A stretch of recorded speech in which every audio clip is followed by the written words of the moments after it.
1030 ಮೆಗಾವಾಟ್ಸ್ ಇದು ಇಂಡಿಯಾದ 2024ರ data centre capacity. ಕೇವಲ 5 ವರ್ಷಗಳ ಹಿಂದೆ ನೀವು ನೋಡೋದಾದ್ರೆ 2019 ತಗೊಳ್ಳೋಣ, ಈ ನಂಬರ್ 350 ಮೆಗಾವಾಟ್ಸ್ ಇತ್ತು. ಈ ಕೆಪಾಸಿಟಿ ಇವಾಗ ನೀವು ನೋಡೋದಾದ್ರೆ ಅಮೆರಿಕ ಮತ್ತೆ ಚೈನಾ ತರದ ಜಾಯಿಂಟ್ಸ್ಗೆ ಕಂಪೇರ್ ಮಾಡಿದ್ರು ಕೂಡ ಜಾಸ್ತಿ ಹೆಚ್ಚೇನಿಲ್ಲ.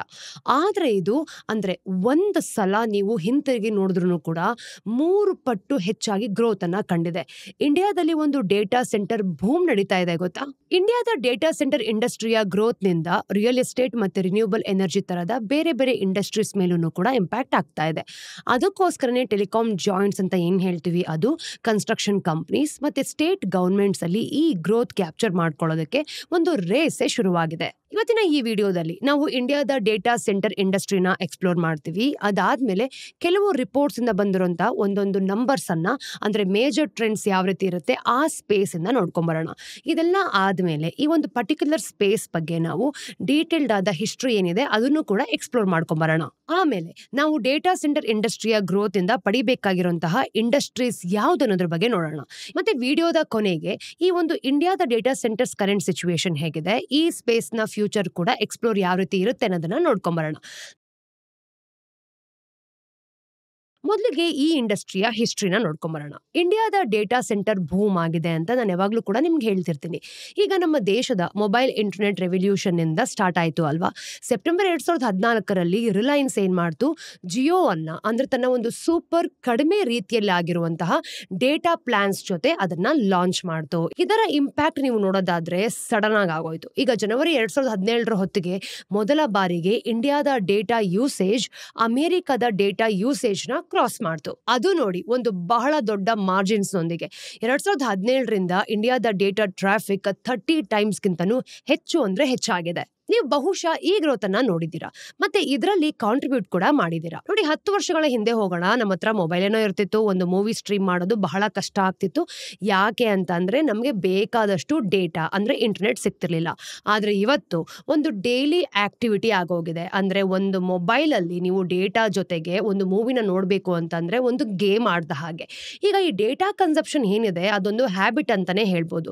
ಅಂದ್ರೆ 90 crore ಮೊಬೈಲ್ ಇಂಟರ್ನೆಟ್ ಯೂಸರ್ಸ್ ಜೊತೆ ಮಲ್ಟಿಪ್ಲೈ ಮಾಡ್ಕೊಳ್ಳಿ, ಆಗ ನಿಮ್ಗೆ ಇಂಡಿಯಾದ ಡೇಟಾ ಕನ್ಸಪ್ಷನ್ ಎಷ್ಟು ಜೋರಾಗಿ ಬೆಳೀತಿದೆ ಅಂತ ಅರ್ಥ ಆಗತ್ತೆ.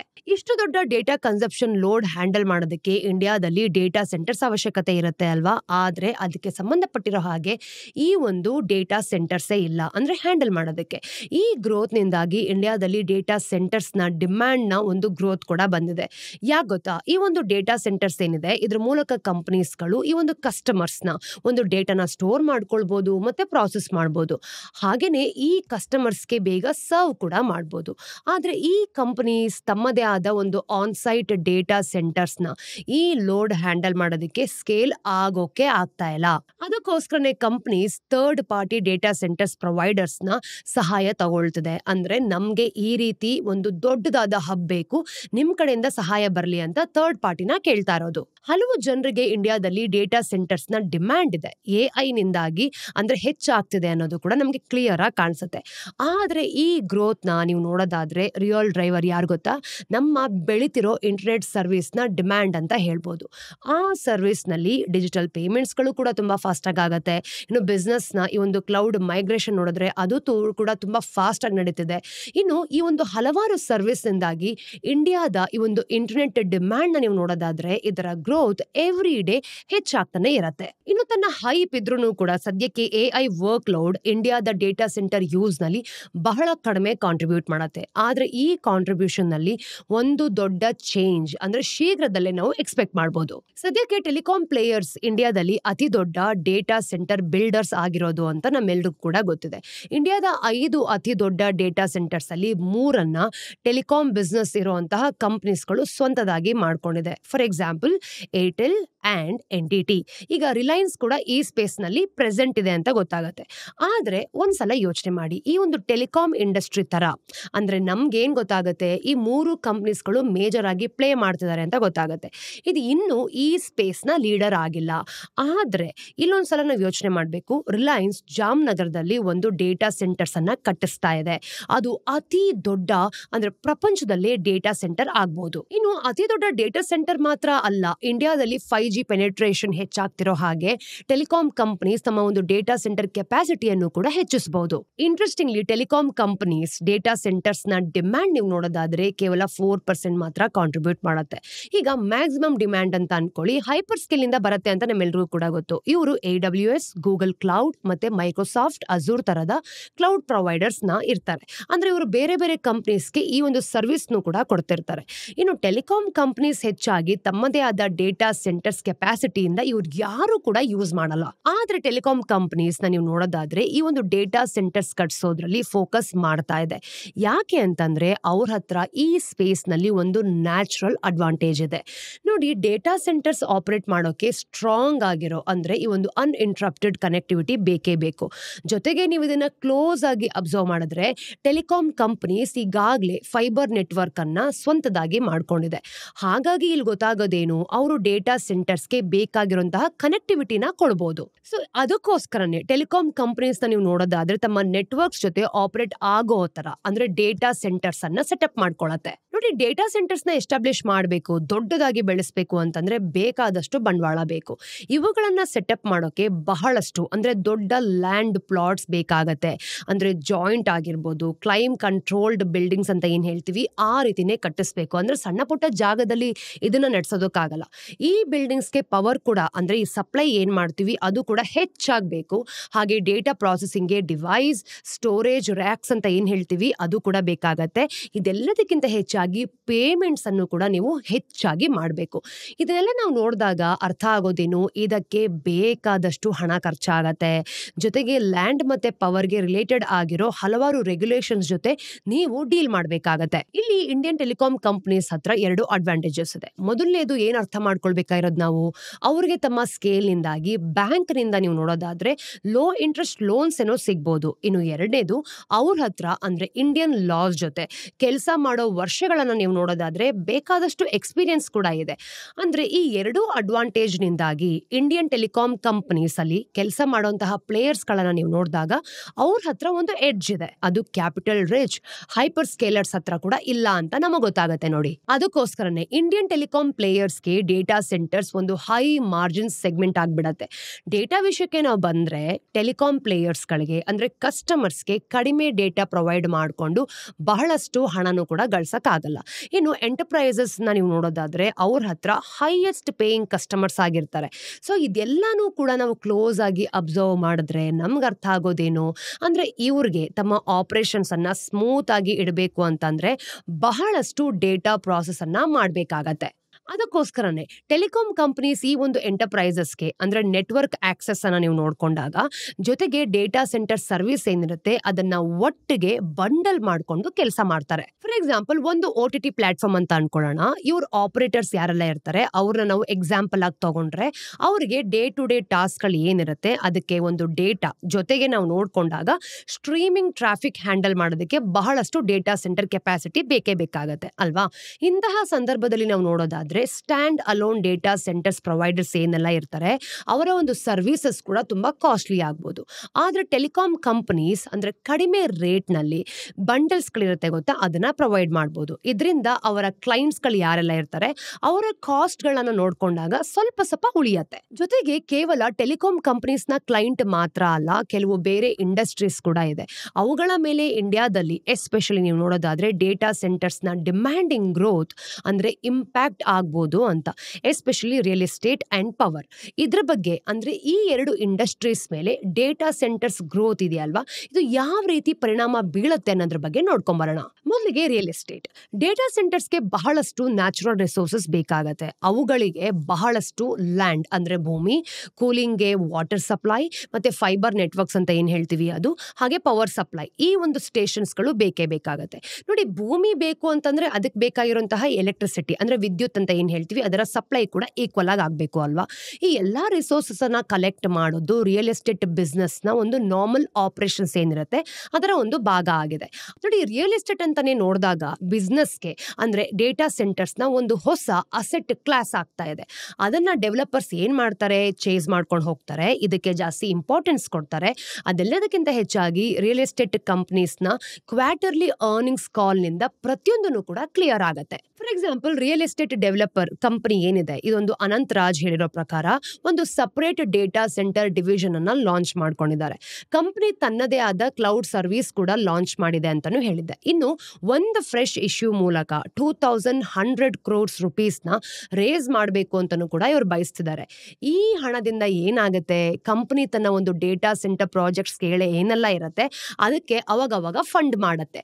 ಜೊತೆಗೆ ಸಾಲದು ಅಂತ ಕಂಪನಿಯ ಒಂದು ಫೈನಾನ್ಷಿಯಲ್ ಇಯರ್ನ ನೀವು ನೋಡೋದಾದ್ರೆ 27ರ ಹೊತ್ತಿಗೆ ಈ ಪ್ರಾಜೆಕ್ಟ್ಸ್ ನಿಂದ ಬರೋಬ್ಬರಿ ಏನಿಲ್ಲ ಅಂದ್ರೂ ಕೂಡ 1200 crores rupeesನ ರೆವಿನ್ಯೂ ಕೂಡ ಇವರು ಎಕ್ಸ್ಪೆಕ್ಟ್ ಮಾಡ್ತಾ ಇದ್ದಾರೆ. ಇಂಡಿಯಾದ ಅತಿ ದೊಡ್ಡ ರಿಯಲ್ ಎಸ್ಟೇಟ್ ಪ್ಲೇಯರ್ಸ್ ಗಳಲ್ಲಿ ಒಂದಾದ ಲೋಡಾ ಗ್ರೂಪ್ ಕೂಡ ಈ ರೇಸ್ಗೆ ಎಂಟ್ರಿ ಕೊಟ್ಟಿದ್ದಾರೆ. ನೋಡಿ, ಫೈನಾನ್ಷಿಯಲ್ ಇಯರ್ 25ರ ಒಂದು ಲಾಸ್ಟ್ ಕ್ವಾರ್ಟರ್ ನಲ್ಲಿ ನೀವು ಒಂದು ಕ್ಲೋಸ್ ಆಗಿ ಅಬ್ಸರ್ವ್ ಮಾಡಿದ್ರೆ ಕಂಪನಿ ತನ್ನ ಒಂದು ಡೇಟಾ ಸೆಂಟರ್ಗೋಸ್ಕರನೇ 500 crores rupeesನ ಲ್ಯಾಂಡ್ ಏನಿದೆ ಅದನ್ನ ಸೆಲ್ ಮಾಡಿದೆ. ಅಂದ್ರೆ ಒಂದು ಇರುವಂತಹ ಲ್ಯಾಂಡ್ ಅನ್ನ ಸೆಲ್ ಮಾಡಿ ಅದ್ರಲ್ಲಿ ಬರುವಂತಹ ದುಡ್ಡನ್ನ ಬಂಡವಾಳ ಆಗಿ ಇನ್ವೆಸ್ಟ್ ಮಾಡೋ ತರ ಪ್ಲಾನ್ ಮಾಡ್ಕೊಳ್ತಿರೋದು. ಮುಂಬೈ ಬೇಸ್ಡ್ ಹಿರಾನಂದಿನಿ ಗ್ರೂಪ್ ಕೂಡ ಈ ಸ್ಪೇಸ್ ನಲ್ಲಿ ಜಾಸ್ತಿ ಇಂಟ್ರೆಸ್ಟ್ ಅನ್ನು ತಗೊಳ್ತಾ ಇದೆ. ಕಂಪನಿ ಜೊತೆಗೆ ಯೋಟಾ ಅನ್ನೋ ಒಂದು ಡೇಟಾ ಸೆಂಟರ್ ಏನಿದೆ ಅದರ ಒಂದು ಆಪರೇಷನ್ ಅನ್ನು ಕೂಡ ಅಕ್ವೈರ್ ಮಾಡ್ಕೊಂಡಿದೆ. ಈ ಬಿಸ್ನೆಸ್ಗೋಸ್ಕರನೇ ಅವರು ಪ್ಯಾನ್ವೆಲ್ ನಲ್ಲಿ ಒಂದು 600 acre ಟೌನ್ಶಿಪ್ ಏನಿದೆ ಅದನ್ನ ಬಿಲ್ಡ್ ಮಾಡ್ಕೊಂಡಿದ್ದಾರೆ. ಒಂದ್ಸಲ ಯೋಚನೆ ಮಾಡಿ, ಈ ಟೌನ್ಶಿಪ್ ಅಲ್ಲಿ ಯೋಟಾ NM1 ಫೆಸಿಲಿಟಿಯನ್ನ ಇಟ್ಕೊಂಡಿದೆ. ಇದು ಏಷ್ಯಾದ ಅತಿ ದೊಡ್ಡ ಡೇಟಾ ಸೆಂಟರ್ಸ್ ಗಳಲ್ಲಿ ಒಂದಾಗಿರೋದು. ರಿಯಲ್ ಎಸ್ಟೇಟ್ ಡೆವಲಪರ್ಸ್ ನೀವು ನೋಡೋದಾದ್ರೆ ಡೇಟಾ ಸೆಂಟರ್ಸ್ ನಲ್ಲಿ ಇಂಟ್ರೆಸ್ಟ್ ತಗೊಳ್ತಾ ಇರೋದು ಕೇವಲ ಇಂಡಿಯಾಗೆ ಮಾತ್ರ ಲಿಮಿಟೆಡ್ ಆಗಿಲ್ಲ. UAE ಅಂದ್ರೆ ಲಾರ್ಜೆಸ್ಟ್ ಡೇಟಾ ಸೆಂಟರ್ಸ್ ಆಪರೇಟರ್ ಕಾಜ್ನಾ ಅನ್ನೋ ಒಂದು ರಿಯಲ್ ಎಸ್ಟೇಟ್ ಪ್ಲೇಯರ್ ಕೂಡ ಆಗಿದೆ. ರಿಯಲ್ ಎಸ್ಟೇಟ್ ನಂತರ ಇಂಡಿಯಾದಲ್ಲಿ ಡೇಟಾ ಸೆಂಟರ್ಸ್ ನ ಗ್ರೋತ್ ನಿಂದ ಜಾಸ್ತಿ ಉಪಯೋಗ ಪಡ್ಕೊಳ್ತಿರೋದು ಪವರ್, ಅಂದ್ರೆ ಈ ಒಂದು ವಿದ್ಯುತ್ ಅಂತ ಏನ್ ಹೇಳ್ತೀವಿ, ಈ ಇಂಡಸ್ಟ್ರಿ ಮೇಲೂ ಕೂಡ ಇಂಪ್ಯಾಕ್ಟ್ ಆಗ್ಬೋದು. ಡೇಟಾ ಸೆಂಟರ್ಸ್ ಬಹಳ ಪವರ್ ನ ಕನ್ಸ್ಯೂಮ್ ಮಾಡುತ್ತೆ, ಅಂದ್ರೆ ಬೇಕಾದಷ್ಟು ಎಲೆಕ್ಟ್ರಿಸಿಟಿ ಬೇಕಾಗತ್ತೆ ಅಂತ. ಒಂದು ಸಿಂಗಲ್ ಡೇಟಾ ಸೆಂಟರ್ ಏನಿಲ್ಲ ಅಂದ್ರೂ ಕೂಡ 30 ಲಕ್ಷ ಮನೆಗಳಷ್ಟು ಅಂದ್ರೆ ಈ ಪವರ್ ಅನ್ನ ಕನ್ಸ್ಯೂಮ್ ಮಾಡುತ್ತೆ. ಕೆಲವು ಪ್ರೊಜೆಕ್ಷನ್ಸ್ ನೀವು ನೋಡೋದ್ರ ಪ್ರಕಾರ ಡೇಟಾ ಸೆಂಟರ್ಸ್ ನ ಅಂದ್ರೆ ಇಂಡಿಯಾದ ಒಂದು ಎಲೆಕ್ಟ್ರಿಸಿಟಿ ಔಟ್ಪುಟ್ ನ ನೀವು ನೋಡೋದಾದ್ರೂ ಕೂಡ 3% ತನಕ ಕನ್ಸ್ಯೂಮ್ ಮಾಡಬಹುದು. ಸದ್ಯಕ್ಕೆ ಈ ನಂಬರ್ 1% ಗಿಂತಲೂ ಕೂಡ ಕಡಿಮೆ ಇದೆ. ಈ ಗ್ರೋತ್ ಇಂಡಿಯಾದ ಪವರ್ ಇನ್ಫ್ರಾಸ್ಟ್ರಕ್ಚರ್ಗೆ ಒಂದು ಬಹಳ ದೊಡ್ಡ ಚಾಲೆಂಜ್ ಆಗ್ಬೋದು. ಒಂದ್ಸಲ ಯೋಚನೆ ಮಾಡಿ, ಡೇಟಾ ಸೆಂಟರ್ಸ್ಗೆ 24 ಗಂಟೆನೂ ಕೂಡ ಈ ಒಂದು ಪವರ್ ಸಪ್ಲೈ ಮಾಡಲೇಬೇಕಾಗತ್ತೆ ಅನ್ನೋದಾದ್ರೆ ಅದು ಬಹಳ ದೊಡ್ಡ ಕ್ವಾಂಟಿಟೀಸ್ ಗಳಲ್ಲಿ ಒಂದು ಅಲ್ವಾ. ಈಗ ಪೀಕ್ ಡಿಮ್ಯಾಂಡ್ ಬಂತು ಅಂದ್ರೆ ಡೇಟಾ ಸೆಂಟರ್ಸ್ ನಿಂದಾಗಿ ಈ ಒಂದು ಪವರ್ ಗ್ರಿಡ್ಸ್ ಗಳು ಏನೆಲ್ಲ ಇರುತ್ತೆ ಅದ್ರ ಮೇಲೆ ಹೆಚ್ಚಾಗಿ ಪ್ರೆಷರ್ ಬೀಳ್ಬಹುದು. ಜೊತೆಗೆ ಇಂಡಿಯಾದ ಪವರ್ ನೀವು ನೋಡೋದಾದ್ರೆ 55% ನಿಂದ ಕೋಲ್ ನಿಂದಾನೇ ನಾವು ಮಾಡ್ತೀವಿ, ಅಂದ್ರೆ ಕಲ್ಲಿದ್ಲಿಂದ ತಯಾರಿಸೋದು. ಈ ಗ್ರೋಯಿಂಗ್ ಪವರ್ ಡಿಮ್ಯಾಂಡ್ ನೀವು ನೋಡ್ಕೊಳ್ಳೋದಾದ್ರೆ ಅಂದ್ರೆ ನಮ್ಮ ಪರಿಸರದ ಮೇಲೂ ಕೂಡ ಹೆಚ್ಚಾಗಿ ಪರಿಣಾಮ ಬೀಳತ್ತೆ. ನಾವು ಇತ್ತೀಚೆಗೆ ಇಂಡಿಯಾದ ಪವರ್ ಟ್ರಾನ್ಸಿಷನ್ ಮೇಲೆ ಕೂಡ ಒಂದು ಡೀಟೇಲ್ಡ್ ಆದ ವಿಡಿಯೋ ಮಾಡಿದೀವಿ. ನಿಮ್ಗೆ ಟೈಮ್ ಸಿಕ್ಕಾಗ ಆ ವಿಡಿಯೋನ ನೋಡ್ಕೊಂಡ್ ಬನ್ನಿ, ಯಾಕೆಂದ್ರೆ ಆ ಒಂದು ಲಿಂಕ್ ಏನಿದೆ ಅದು ಡಿಸ್ಕ್ರಿಪ್ಷನ್ ಅಲ್ಲಿ ಅವೈಲೇಬಲ್ ಇದೆ. ಈಗ ಈ ಒಂದು ಕರೆಂಟ್ ಟಾಪಿಕ್ ಏನಿದೆ ಅದ್ರ ಬಗ್ಗೆ ಮಾತಾಡೋಣ. ಡೇಟಾ ಸೆಂಟರ್ಸ್ ನ ಈ ಪ್ರಾಬ್ಲಮ್ಸ್ ನಲ್ಲಿ ಆಪರೇಟರ್ಸ್ಗೆ ಒಂದು ಆಪರ್ಚುನಿಟಿ ಕಾಣಿಸ್ತಾ ಇದೆ. ಸೊ ಅವರು ಈ ಒಂದು ಕ್ರೈಸಿಸ್ ಏನಿದೆ ಅದನ್ನ ಸಾಲ್ವ್ ಮಾಡಬೇಕು ಅಂತಾನೆ ರಿನ್ಯೂಬಲ್ ಎನರ್ಜಿ ಸೋರ್ಸ್ ಮಾಡೋ ಪ್ಲಾನ್ ಅನ್ನು ಕೂಡ ಮಾಡ್ಕೊಳ್ತಿದ್ದಾರೆ. ಫಾರ್ ಎಕ್ಸಾಂಪಲ್, ಭಾರತಿ ಏರ್ಟೆಲ್ ವಿಷಯಕ್ಕೆ ಬಂದ್ರೆ ಕಂಪನಿ ತನ್ನ ಒಂದು ನೆಕ್ಸ್ಟ್ರಾ ಪ್ರಾಜೆಕ್ಟ್ ಅಡಿಯಲ್ಲಿ ರಿನ್ಯೂಬಲ್ ಕಂಪನೀಸ್ ಜೊತೆ ಏನ್ ಮಾಡತ್ತೆ, ಡೇಟಾ ಸೆಂಟರ್ಸ್ ನಾನು ಯಾವಾಗ್ಲೂ ಕೂಡ ಹೇಳ್ತಿರ್ತೀನಿ ಗೊತ್ತಾ, ಈ ಪ್ರಾಜೆಕ್ಟ್ ಗೋಸ್ಕರನೇ ಸೋಲಾರ್ನ ಮತ್ತೆ ವಿಂಡ್ ಪ್ರಾಜೆಕ್ಟ್ಸ್ ಗಳನ್ನ ಸೆಟಪ್ ಮಾಡಬೇಕು ಅಂತ ಜೊತೆಯಾಗಿ ಅವರು ಪಾರ್ಟ್ನರ್ ಆಗ್ತಿರೋದು. ಯೋಟಾ NM1 ಪ್ರಾಜೆಕ್ಟ್ ನ ಟೋಟಲ್ ಎನರ್ಜಿ ನೀವು ನೋಡೋದಾದ್ರೆ ಅರ್ಧ ಕೂಡ ರಿನ್ಯೂಬಲ್ ಸೋರ್ಸಸ್ ಇಂದಾನೆ ಜನರೇಟ್ ಆಗ್ತಿರೋದು. ಅದಾನಿ ಕೂಡ ಈ ಸ್ಪೇಸ್ ನಲ್ಲಿ ಕೆಲವು ಸ್ಟೆಪ್ಸ್ ಗಳನ್ನ ತಗೊಂಡಿದೆ ಬಿಡಿ. ಇನ್ನು ಕಂಪನಿ ಡೇಟಾ ಸೆಂಟರ್ಸ್ ಗೆ ಎಸ್ಟಾಬ್ಲಿಷ್ ಮಾಡ್ಕೊಳ್ಳೋದಕ್ಕೆ ಅದಾನಿ ಕೋನೆಕ್ಸ್ ಅನ್ನೋ ಒಂದು ಈ ಇಂಡೋ ಅಮೆರಿಕನ್ ಜಾಯಿಂಟ್ ವೆಂಚರ್ ಅನ್ನು ಕೂಡ ಎಸ್ಟಾಬ್ಲಿಷ್ ಮಾಡಿದೆ. ಇನ್ನು ಜಾಯಿಂಟ್ ವೆಂಚರ್ ಅಂತ ನಾವು ನೋಡ್ಕೊಳ್ಬೇಕಾದ್ರೆ ರಿನ್ಯೂಬಲ್ ಎನರ್ಜಿ ಪವರ್ ಡೇಟಾ ಸೆಂಟರ್ಗೋಸ್ಕರನೇ $1.44 ಬಿಲಿಯನ್ ಅನ್ನು ಕೂಡ ರೇಸ್ ಮಾಡ್ಕೊಂಡಿದ್ದಾರೆ. ಜೊತೆಗೆ ನಮ್ಗೆ ಅರ್ಥ ಆಗೋದೇನು, ಡೇಟಾ ಸೆಂಟರ್ ಸ್ಪೇಸ್ ನಲ್ಲಿ ಆಪರೇಟ್ ಮಾಡಬೇಕು ಅಂತಂದ್ರೆ ಅದಾನಿ ಗ್ರೂಪ್ ತನ್ನ ರಿಯಲ್ ಎಸ್ಟೇಟ್ ಏನಿದೆ ಅದು ಕೋಲ್ ಪ್ಲಾಂಟ್ಸ್ ಗಳನ್ನ ಮತ್ತೆ ಸೋಲಾರ್ ಮಾಡ್ಯೂಲ್ಸ್ ಗಳನ್ನ ಅದೆಲ್ಲದಕ್ಕಿಂತ ಹೆಚ್ಚಾಗಿ ಈ ವೈರ್ಸ್ ಅಂಡ್ ಕೇಬಲ್ಸ್ ಅಂತ ಏನ್ ಹೇಳ್ತೀವಿ ಈ ತರದ ಒಂದು ವರ್ಟಿಕಲ್ಸ್ ನ ಸಪೋರ್ಟ್ ಕೂಡ ತಗೊಳ್ತಾ ಇದೆ. ಇನ್ಫ್ಯಾಕ್ಟ್ ಜೆಫ್ರೀಸ್ ಪ್ರಕಾರ ಅದಾನಿ ಮತ್ತೆ ರಿಲಯನ್ಸ್ ತರದ ಗ್ರೂಪ್ಸ್ ಗಳನ್ನ ನೀವು ನೋಡೋದಾದ್ರೆ ಇಂಡಿಯಾದ ಡೇಟಾ ಸೆಂಟರ್ ಬೂಮ್ ಆಗೋದೇನಿದೆ ಅದನ್ನ ಬೂಸ್ಟ್ ಮಾಡಬಹುದು, ಅಂದ್ರೆ ಪ್ರತಿದಿನ ಇದನ್ನ ಎತ್ತರಕ್ಕೆ ಬೆಳೆಸಬಹುದು ಅಂತ ಇವ್ರು ಹೇಳ್ತಿರೋದು. ಒಂದು ವೇಳೆ ಈ ಪ್ಲೇಯರ್ಸ್ ನ ಕರೆಂಟ್ ಪ್ಲಾನ್ಸ್ ಕೆಲಸ ಮಾಡ್ತು ಅಂತ ಅನ್ಕೊಳ್ಳಿ, ಇಂಡಿಯಾದ ಡೇಟಾ ಸೆಂಟರ್ ಗ್ರೋತ್ ನ ಅರ್ಧ ಇದೇ ಪ್ಲೇಯರ್ಸ್ ನಿಂದ ಬರತ್ತೆ. ಹಾಗಿದ್ರೆ ಈ ಡೇಟಾ ಸೆಂಟರ್ಸ್ ನಾನು ಏನ್ ಮಾತಾಡ್ತಿದ್ದೀನಿ ಇದು ಎಕ್ಸಾಕ್ಟ್ಲಿ ಎಲ್ಲಿದೆ, ಎಲ್ಲಿ ಅಂತ ಅಂದ್ರೆ ರಿಲಯನ್ಸ್, ಅದಾನಿ, ಹಿರಾನಂದಾನಿ ಮತ್ತೆ ಲೋಡಾ ತರದ ಜಾಯಿಂಟ್ಸ್ ಗಳನ್ನ ನೀವು ನೋಡೋದಾದ್ರೆ ಹೆಡ್ ಕ್ವಾರ್ಟರ್ಸ್ ನಲ್ಲಿ ಎಲ್ಲಿದೆಯೋ ಅಲ್ಲಿದೆ. ಅದೇ ಮುಂಬೈ ಅಂತ ಹೇಳ್ಬೋದು. ಇನ್ಫ್ಯಾಕ್ಟ್ ಮುಂಬೈನಲ್ಲಿ ಇಂಡಿಯಾದ ಟೋಟಲ್ ಈ ಒಂದು ಡೇಟಾ ಸೆಂಟರ್ಸ್ ನ ನೀವು ನೋಡೋದಾದ್ರೆ ಅರ್ಧಕ್ಕಿಂತ ಹೆಚ್ಚು ಪ್ರೆಸೆಂಟ್ ಇದೆ ಗೊತ್ತಾ. ಹೀಗೆ ಕೇವಲ ಬರೀ ಮುಂಬೈ ಮಾತ್ರ ಇಂಡಿಯಾದ ಅತಿ ದೊಡ್ಡ ಬಿಸ್ನೆಸ್ ಹಬ್ ಆಗಿರೋದ್ರಿಂದ ಅಲ್ವೇ ಅಲ್ಲ. ಮುಂಬೈ ಸಿಟಿ ತರ ನೀವು ನೋಡೋದಾದ್ರೆ ಇದ್ರ ಹತ್ರ ಇರೋದ್ರಿಂದ ಅದಕ್ಕೆ ಡೇಟಾ ಸೆಂಟರ್ ಹಬ್ ಆಗೋದಕ್ಕೆ ಪ್ರಿಫರೆನ್ಸಸ್ ಸಿಗ್ತಿದೆ ಅಷ್ಟೇ. ಇನ್ನು ಅಂಡರ್ ಸಿ ಕೇಬಲ್ಸ್ ನೀವು ನೋಡೋದಾದ್ರೆ ಇದ್ರ ಬಗ್ಗೆನೂ ಕೂಡ ನಾವು ವಿಡಿಯೋ ಮಾಡಿದ್ದೀವಿ, ಸಮಯ ಸಿಕ್ಕಾಗ ನೀವು ಹೋಗಿ ನೋಡ್ಕೊಂಡ್ ಬರ್ಬೋದು. ಇನ್ನು ಈ ಟಾಪಿಕ್ ಬಗ್ಗೆ ನಾನಿಲ್ಲಿ ನಿಮ್ಗೆ ಹೇಳ್ಬೇಕು ಅಂತಂದ್ರೆ ಪ್ರತಿಯೊಂದು ವಿಷಯನೂ ಕೂಡ ಒಂದಕ್ಕೊಂದು ಕನೆಕ್ಟೆಡ್ ಆಗಿರುತ್ತೆ. ಸೊ ಇಂಟರ್ನೆಟ್ ನ ಒಂದು ಇಂಪಾರ್ಟೆಂಟ್ ಪ್ರತಿಯೊಂದರಲ್ಲೂ ಕೂಡ ಅಂದ್ರೆ ಮುಖ್ಯವಾಗಿ ವಿಷಯಗಳು ಕವರ್ ಆಗ್ತಿದೆ ಅಂತ. ಈಗ ಮುಂಬೈನಲ್ಲೇ ಇಂಡಿಯಾದ ಹೆಚ್ಚಿನ ಇಂಟರ್ನ್ಯಾಷನಲ್ ಸಬ್ಮರೀನ್ ಕೇಬಲ್ಸ್ ಗಳಿರೋದ್ರಿಂದ ಇಲ್ಲಿ ಅಂದ್ರೆ ಮುಂಬೈಯಲ್ಲಿ ಹಬ್ ಆಗಿದೆ ಅಂತ ಹೇಳ್ಬೋದು. ಈಗ ಗೇಟ್ ವೇ ಆಫ್ ಇಂಡಿಯಾನೇ ತಗೊಳ್ಳಿ, ನಮ್ಮ ದೇಶಕ್ಕೆ ಅದು ಯಾವ ರೀತಿ ಗೇಟ್ ವೇ ಆಗಿದೆಯೋ ಅದೇ ರೀತಿ ಇಂಟರ್ನೆಟ್ಗೂ ಕೂಡ ಆಗಿದೆ ಅಂತ ಹೇಳ್ಬೋದು. ಸೊ ಯಾವ ಕಂಪನೀಸ್ ಇಂಡಿಯನ್ ಕಸ್ಟಮರ್ಸ್ಗೆ ಡೇಟಾ ಮತ್ತೆ ನೆಟ್ವರ್ಕ್ ಸರ್ವಿಸ್ ನ ಪ್ರೊವೈಡ್ ಮಾಡೋದಕ್ಕೆ ಬಯಸ್ತಾರೋ ಅವ್ರಿಗೂ ಕೂಡ ಈ ಲೊಕೇಶನ್ಸ್ ಹತ್ರ ಇರಬೇಕಾಗತ್ತೆ. ಇದರಿಂದ ಈ ಕಂಪನೀಸ್ ತಮ್ಮ ಸರ್ವಿಸ್ ಅನ್ನ ತುಂಬಾ ಫಾಸ್ಟ್ ಆಗಿ ಹಾಗೆ ತುಂಬಾ ಈಸಿಯಾಗಿ ಡೆಲಿವರಿ ಕೂಡ ಮಾಡಬಹುದು. ಆದ್ರೆ ಕೆಲವು ಬೇರೆ ಬೇರೆ ರೀಜನ್ಸ್ ಗಳು ಏನೆಲ್ಲ ಇರುತ್ತೆ ಅದು ಕೂಡ ಈಗ ಗ್ರೋತ್ ಅನ್ನ ಕಾಣ್ತಿದೆ, ಅಂದ್ರೆ ಬೆಳವಣಿಗೆ ಆಗ್ತಿದೆ. ಈಗ ಸ್ಟೇಟ್ ಗವರ್ಮೆಂಟ್ಸ್ ನೀವು ನೋಡೋದಾದ್ರೆ ಫ್ರೀ ಎಲೆಕ್ಟ್ರಿಸಿಟಿ ಮತ್ತೆ ಲ್ಯಾಂಡ್ ಸಬ್ಸಿಡೀಸ್ ಏನಿರುತ್ತೆ ಈ ತರದ ಇನ್ಸೆಂಟಿವ್ಸ್ ಕೂಡ ಪ್ರೊವೈಡ್ ಮಾಡ್ತಿದ್ದಾರೆ ಅಲ್ವಾ. ಅವರ ಒಂದು ಕ್ಯಾಪಿಟಲ್ ಸಿಟೀಸ್ ನಲ್ಲಿ ಡೇಟಾ ಸೆಂಟರ್ಸ್ ನಿರ್ಮಾಣ ಆಗೇ ಆಗತ್ತೆ. ಉದಾಹರಣೆಗೆ ಯುಪಿ, ಉತ್ತರ ಪ್ರದೇಶ್ ಈ ಗವರ್ಮೆಂಟ್ಸ್ ನ ಒಂದು ಇನಿಷಿಯೇಟಿವ್ಸ್ ನಿಂದ ನೋಯ್ಡಾ ಒಂದು ಡೇಟಾ ಸೆಂಟರ್ಸ್ ನ ಹಬ್ ಆಗಿದೆ. ಇನ್ನು ಹೈದರಾಬಾದ್ ಕೂಡ ಈ ಗವರ್ಮೆಂಟ್ ಪಾಲಿಸಿ ಚೇಂಜ್ ಆಗಿರೋದ್ರಿಂದ ರಿಲಯಬಲ್ ಪವರ್ ಸಪ್ಲೈ ಇಂದಾಗಿ ಬಹಳಷ್ಟು ಇನ್ವೆಸ್ಟ್ಮೆಂಟ್ಸ್ ಅನ್ನು ಕೂಡ ಅಟ್ರಾಕ್ಟ್ ಮಾಡ್ತಿದೆ. ಇಂಡಿಯಾದ ಡೇಟಾ ಸೆಂಟರ್ ಭೂಮ್ ಏನಿದೆ ಇದು ಇನ್ನೂ ಕೂಡ ಅರ್ಲಿ ಫೇಸ್ ನಲ್ಲಿದೆ ಅಂತ ಹೇಳ್ಬೋದು, ಅಂದ್ರೆ ಇನ್ನು ಸ್ಟಾರ್ಟ್ ಆಗ್ತದೆ. ಹಾಗೆ ನಮ್ಮ ದೇಶ ಇನ್ನು ಗ್ಲೋಬಲ್ ಡೇಟಾ ಸೆಂಟರ್ ಕೆಪಾಸಿಟಿಲಿ ನೀವು ನೋಡೋದಾದ್ರೆ ಕೇವಲ 3% ಕಾಂಟ್ರಿಬ್ಯೂಟ್ ಮಾಡ್ತಾ ಇದೆ. ಆದ್ರೆ ನಮ್ಮಿಂದ ಗ್ಲೋಬಲ್ ಡೇಟಾ ಡಿಮ್ಯಾಂಡ್ ನ 20% ಜನರೇಟ್ ಆಗುತ್ತೆ ಗೊತ್ತಾ. ಈ ಗ್ಯಾಪ್ ಏನಿದೆ ಇದು ಒಂದು ತುಂಬಾ ಅವಶ್ಯಕತೆಯನ್ನ ತುಂಬುವಂತ ಹಾಗೂ ಒಂದು ಆಪರ್ಚುನಿಟಿನ ಕ್ರಿಯೇಟ್ ಮಾಡುವಂತಹ ಸಂದರ್ಭ ಅಂತ ಹೇಳ್ಬೋದು. ಎರಡನ್ನೂ ಕೂಡ ಪ್ರೆಸೆಂಟ್ ಮಾಡುತ್ತೆ. ಈ ಒಂದು ಡೀಟೇಲ್ಡ್ ಆದ ಸ್ಟಡಿ ಕೇಳಾದ್ಮೇಲೆ ನಿಮ್ಗೆ ಏನ್ ಅನ್ಸುತ್ತೆ, ನಮ್ಮ ದೇಶ ಇಂಡಿಯಾ ಮುಂದಿನ ದಿನಗಳಲ್ಲಿ ಈ ಡೇಟಾ ಸೆಂಟರ್ ಹಬ್ ಆಗ್ಬೋದಾ ಅಥವಾ ಇನ್ನೂ ಕೂಡ ಸ್ಟ್ರಗಲಿಂಗ್ ಪೀರಿಯಡ್ ಅಲ್ಲೇ ಇರುತ್ತಾ?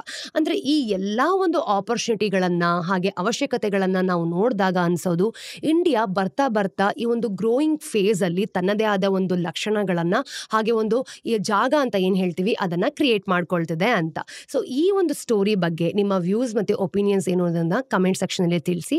ಹಾಗೆ ಮುಂದೆ ಯಾವ ಟಾಪಿಕ್ ಬಗ್ಗೆ ವಿಡಿಯೋ ಬೇಕು ಅನ್ನೋದನ್ನು ಕೂಡ ನೀವು ನಮಗೆ ತಿಳಿಸ್ಕೊಡ್ಬೋದು.